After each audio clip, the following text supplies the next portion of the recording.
Hello hi नमस्कार दर्शक बंधु मु जितेंद्र आज आउ एक विषय को आपण मानक स्वागत करने को जाऊँगी। आज विषयटी बंधु जीवन चारि स्तंभ। बहुत ये विषयटर ना शुणिकी आपण मैंने निश्चिंत भावना पड़ जाइए जे जीवन चारि स्तंभ कौन अच्छी बंधु। जीवन चारि स्तंभर गुरुत्व अच्छी मूल्य अच्छी। तो भिडियोटी को शेष पर्यटन देखु। जितेबाला आम गोटे घरटे तैयारी करुचे जो आम गोटे घरटे तैयारी करुचे से घर तैयारी करने आम पिलर सहायता नौचे कहीं बिना पिलर रे अर्थात बिना खुंबरे गोटे घर संपूर्ण हवाटा असंभव।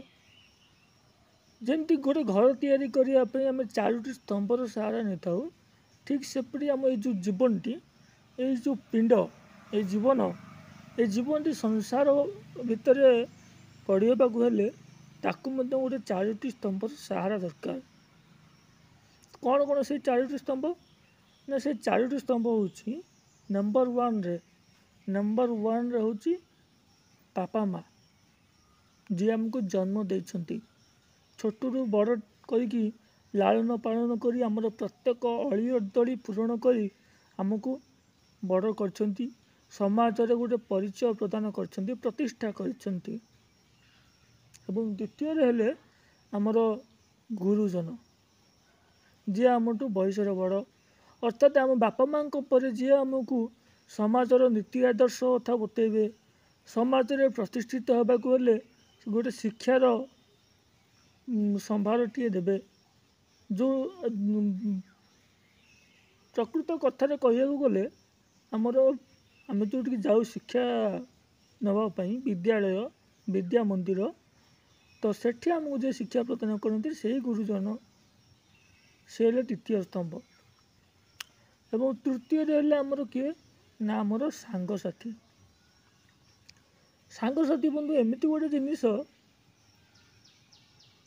जे भल तो भल खराब रे खराब आउ बापा माँ गुरुजन एम अपेक्षा दरकार पड़े सांगसाथी तुम जो प्रकृत बंधु किए थी तेबे तुमपाई दरकार पड़े से जीवन भी देदेवे तुम सबकि से त्याग करें जदि से तुम बंधुत्वटा सच्चा हो तो सी है आमर तृतीय स्तंभ।